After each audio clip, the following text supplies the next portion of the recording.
مشرق بعید کے تین بڑے مذہبی رہنما لاؤزے، کنفیوشس اور مہاتما بدھ تھے۔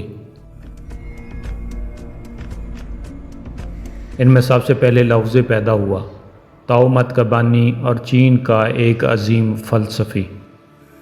لاؤزے ایک فلسفی کے طور پر اور مقبول مذہب میں ایک سنت یا دیوتا کے طور پر پوجا جاتا ہے۔ لاؤزے کا اصل نام لائی پی یونگ تھا۔ وہ کنفیوشس کا ایک معمر ہم عصر تھا اور کئی مواقع پر ان دونوں کی مختصر ملاقاتیں بھی ہوئیں۔ روایات کے مطابق کنفیوشس لاؤزے سے ہمیشہ مؤدبانہ طور پر ملتا تھا۔ لاؤزے قدیم چینی ریاست چو میں 604 قبل مسیح میں پیدا ہوا۔ اس کا تعلق ایک چینی غریب گھرانے سے تھا۔ ان کی پیدائش کے بارے میں کئی کہانیاں مشہور تھیں، جن میں سے ایک مہاتما بدھ کی معجزانہ پیدائش کے افسانے سے متاثر تھی۔ کہا جاتا ہے کہ لاؤزے کی والدہ نے اسے 72 سال اپنے پیٹ میں رکھا اور اس کے بعد وہ اس کی بائیں بغل سے پیدا ہوا۔ روایتی روایات کے مطابق وہ چین کی بہار اور خزاں کے دور میں 6 صدی قبل مسیح میں چو ریاست میں لی ایر کے طور پر پیدا ہوا تھا، جبکہ تاؤزم کے افسانوں میں کہا گیا ہے کہ لاؤزی کماری پیدائش تھی۔ اس کا حمل اس وقت ٹھہرا جب اس کی ماں نے گرتے ہوئے ستارے کو دیکھا۔ وہ اپنی پیدائش سے پہلے 62 سال تک ماں کے پیٹ میں رہا۔ ولادت اس وقت ہوئی جب اس کی ماں ایک بیر کے درخت سے ٹیک لگائے بیٹھی تھی۔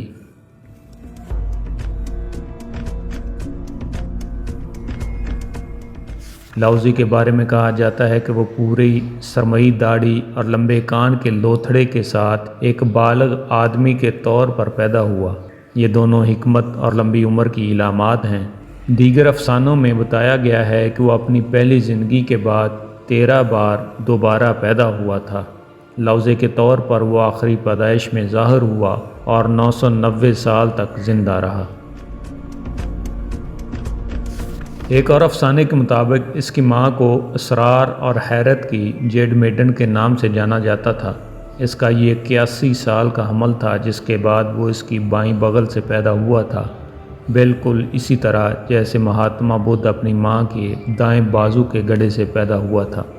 پیدائش کے وقت اس کے بال سفید تھے، اس لیے اسے لاؤزے کہا جاتا تھا، جس کا مطلب بوڑھا بچہ جیسا کچھ ہے۔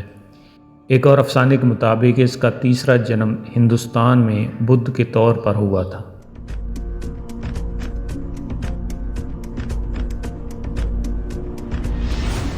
اپنی تاریخی اہمیت کے باوجود لاؤزے ایک غیر واضح شخصیت ہے۔ ان کی زندگی کے بارے میں معلومات کا بنیادی ذریعہ ایک سوانح حیات ہے۔ یہ سوانحی حوالہ 1 صدی قبل مسیح کے عظیم مورخ سیماکیان کے ریکارڈز میں ملتا ہے۔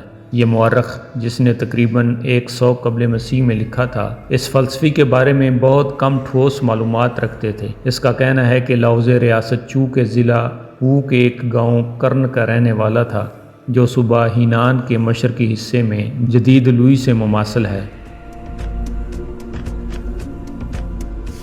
غربت نے اسے کم سنی میں ہی ملازمت کرنے پر مجبور کر دیا۔ وہ چاؤ خاندان کے شاہی دربار میں شی کے دفتر میں مقرر کیا گیا تھا۔ آج شی کا مطلب ہے تاریخ، لیکن قدیم چین میں شی علم نجوم اور قیاس جیسے امور میں ماہر تھے اور مقدس کتابوں کے انچارج تھے۔ دوران ملازمت اسے مطالعہ کتب کا نادر موقع ہاتھ آیا۔ ایک عمر کے مطالعے کے بعد جب اس نے اپنی تعلیمات کی اشاعت کی تو لوگوں نے اسے لاؤزے یعنی بوڑھے فلسفی کا لقب دیا اور اسی نام سے وہ مشہور ہوا۔ سیماکیان کی رپورٹ کے مطابق لاؤزے 6 یا 5ویں صدی قبل از مسیح میں کنفیوشس کا ہم عصر تھا۔ سیاسی حالات نے اسے ترک ملازمت پر مجبور کر دیا۔ یہی نہیں بلکہ 90 سال کی عمر میں اسے وطن بھی چھوڑنا پڑا۔ جب وہ مغرب کی سمت میں سفر کرتے ہوئے چینی سرحد پر پہنچا تو اسے سرحد کے محافظوں میں سے ایک افسر ینگسی نے پہچان لیا۔ سنتری نے بوڑھے آقا سے کہا کہ وہ ملک کی بھلائی کے لیے اپنی حکمت کو لکھ کر دے تو اسے جانے کی اجازت دی جائے گی۔ اس وقت تک اسے سرحد پار نہ کرنے دی گئی جب تک اس نے اپنی تعلیمات کا خلاصہ ایک کتاب کی شکل میں لکھ کر اس کے حوالے نہ کر دیا۔ یہ کتاب صرف 26 صفحات پر مشتمل تھی، جس میں 5000 سے زائد چینی حروف تھے۔ اس کتاب کا نام اس نے تاؤ تی چنگ رکھا، یعنی عقل اور نیکی سکھانے والی کتاب۔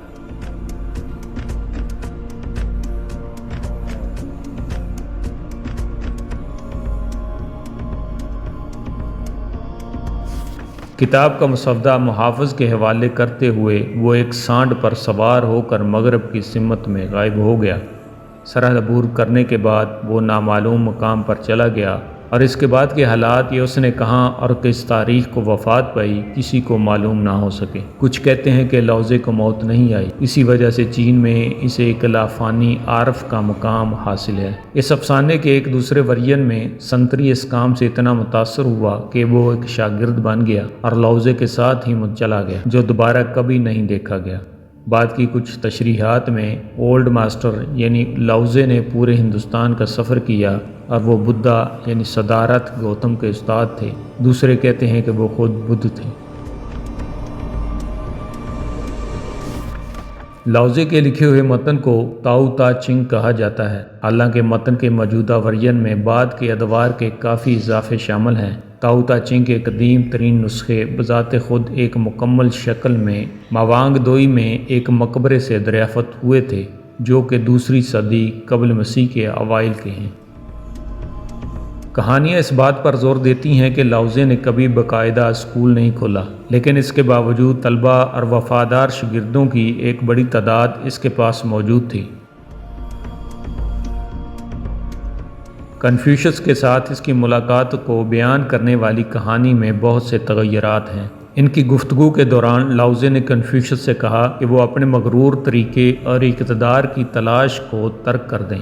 جب کنفیوشس اپنے شاگردوں کے پاس واپس آیا تو اس نے بتایا کہ وہ لاؤزے کی موجودگی سے مغلوب ہو گیا تھا، جو ایک طاقتور ڈریگن کی طرح تھا۔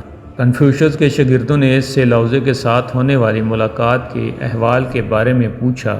ماسٹر، آپ نے لاؤزے کو دیکھا ہے، آپ اس کے بارے میں کیا اندازہ لگائیں گے؟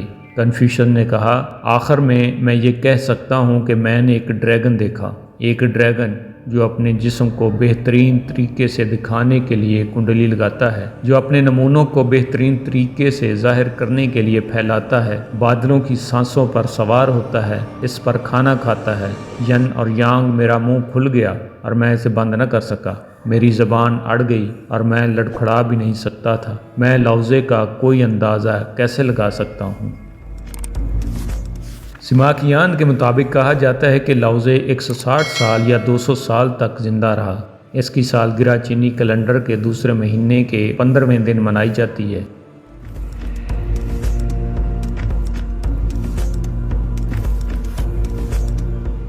سارے مشرقی ایشیا میں لاؤزے کی وہ تصاویر اور مجسمے آج بھی بہت مشہور ہیں جن میں اسے ایک سانڈ پر سوار دکھایا گیا ہے۔ سرحد عبور کرنے کے بعد وہ کسی نامعلوم ملک میں چلا گیا۔ اس کے بعد کے حالات معلوم نہیں ہو سکے۔ لاؤزے کے متعلق محققین کے ایک گروہ کی رائے یہ بھی ہے کہ تاریخ میں اس نام کی کوئی شخصیت نہیں گزری اور یہ ایک فرضی نام ہے، مگر تاؤمت کی چین اور مشرقی ایشیا میں موجودگی اس کے برعکس ثبوت فراہم کرتی ہے۔ تاؤ تا چنگ کا چینی مذہبی تحریکوں اور بعد میں آنے والے چینی فلسفیوں پر گہرا اثر پڑا، جنہوں نے متن کی تشریح، تعریف اور تنقید کی تھی۔ لاؤزے نے اپنی مختصر کتاب تاؤ تا چنگ میں جس بات پر سب سے زیادہ زور دیا وہ یہ ہے کہ خوشحال زندگی بسر کرنے کا ایک ہی طریقہ ہے کہ تاؤ کی پیروی کی جائے، لیکن کسی جگہ اس کی تشریح نہیں کی کہ تاؤ کیا ہے۔ یہی وجہ ہے کہ اس کی حقیقت اور ماہیت کے تعین میں ماہرین مختلف الخیال ہیں۔ تاؤ کے متعدد معنی بتائے گئے ہیں۔ ایک معنی امن کے راستے اور طریقے کے ہیں، دوسرے معنی بولنے اور گفتگو کرنے کے ہیں۔ اس کا ایک اور مفہوم اصول و قانون بھی بتایا گیا ہے، لیکن کچھ یورپی ماہرین تاؤ کے معنی عقل بھی بتاتے ہیں۔ تاؤازم میں تاؤ ہی اعلیٰ ہستی کا نام ہے، مگر شارحین کا ایک گروہ کہتا ہے کہ لاؤزے کسی اور اعلیٰ ہستی کا عقیدہ رکھتا تھا جس کا تاؤ سے کوئی تعلق نہیں۔ لاؤزے کے نزدیک انسان کائنات کا ایک جز ہے، وہ تخلیق کی ایک شاخ اور کائنات کی دوسری چیزوں کی طرح عالمگیر تاؤ کا مظہر ہے۔ تاؤازم میں موت کو ایک خوشگوار چیز بتایا گیا ہے جس سے ڈرنا شدید غلطی ہے، کیونکہ موت ایک لازمی مگر خوشگوار تبدیلی کا نام ہے جو نیچر میں تبدیلی کا لوازمہ ہے۔ لاؤزے کا مذہب بالکل فلسفیانہ تھا جس کو سمجھنے سے عوام قاصر تھے۔ اس کے بعد اس کے پیرووں نے اس کمی کو شدت کے ساتھ محسوس کیا، پھر اس کا مقابلہ کنفیوشس کے مذہب سے تھا جس کی تعلیمات نہایت عام فہم تھیں، اس لیے اس کے فلسفیانہ افکار کی جگہ ادنیٰ قسم کے نظریات کو دینا پڑی۔ لاؤزے کے افکار کی عجیب و غریب طریقے پر تشریح کی جانے لگی۔ لاؤزے نے کہا تھا کہ انسان فطرت کے ساتھ اتحاد کے ذریعے لافانیت حاصل کر سکتا ہے۔ لاؤزے قیام امن کو اعلیٰ مقصد قرار دیتا ہے۔ اس کے نزدیک لوگوں کو قتل کرنا یا جنگ میں فتح حاصل کرنا کوئی قابل فخر بات نہیں۔ وہ قیدیوں کو قتل کرنے کو بلکہ ان کو سزا دینے کو بھی جائز قرار نہیں دیتا۔ اس کے خیال کے مطابق اصلاح کے سلسلے میں سزا اور تعذیب مفید نتائج کے حامل نہیں۔ اس کا دعویٰ ہے کہ نرمی کے ذریعے بڑے سے بڑے سیاہ کار اور سرکش لوگوں کو راہ راست پر لایا جا سکتا ہے۔ لاؤزے اپنے ہم عصر مفکر کنفیوشس سے اس بات میں اختلاف رکھتا ہے کہ بروں کے ساتھ کس قسم کا سلوک روا رکھنا چاہیے۔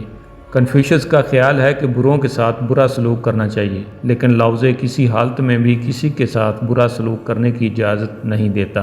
اس عقیدے کو لاؤزے کے بعد عملی صورت کے طور پر اختیار کر لیا گیا اور مذہبی رہنماؤں کی تمام تر کوششیں اس بات پر صرف ہونے لگیں کہ حیات جاودانی کے اصول کا نسخہ ہاتھ آ جائے۔ اس کا اندازہ اس بات سے لگایا جا سکتا ہے کہ لاؤزے کے چین سے چلے جانے کے تقریباً 500 سال کے بعد ایک شخص چنگ تاؤ لنگ نے دعویٰ کیا کہ اس نے ایسا شربت تیار کر لیا ہے کہ جس کے پینے سے انسان کو ابدی زندگی حاصل ہو سکتی ہے۔ جلد ہی یہ شخص تاؤ مت کے پیرووں کا معبود بن گیا اور اس کے بعد اس کی اولاد بھی پوجی جانے لگی۔ فلسفیانہ خیالات کے غلبہ کی وجہ سے سحر و فسون اس مذہب کا اہم عنصر بن گئے۔ سحر و فسونیت کا عنصر شامل ہو جانے کی وجہ سے جلد ہی تاؤ مت میں بہت سے دیوتا پیدا ہوئے اور چوہے، سانپ اور نیولے تک کی پرستش کی جانے لگی۔ لاؤزے کی تعلیمات کو پس پشت ڈال دیا گیا اور ان کے خلاف کام کرنے کو عین اتباع قرار دیا گیا۔ دنیا میں شاید ہی کوئی اور مذہب ہو جس کے بانی کی تعلیمات و افکار کو اس قدر متضاد معنی پہنائے گئے جتنے لاؤزے کے افکار و تعلیمات کو پہنائے گئے۔ اس کی وجہ اس کی تعلیمات تاؤ تا چنگ کا اختصار ہے، جس کے ہر جملے کو بعد میں آنے والے شارحین نے ایک نیا رنگ دیا۔ لاؤزے کے شارحین میں سے 3 شارح قابل ذکر ہیں: وہ شانگ چنگ 1 صدی عیسوی کا، وانگ پی 226 سے 249 عیسوی اور ہن تے چنگ 1546 سے 1623 عیسوی۔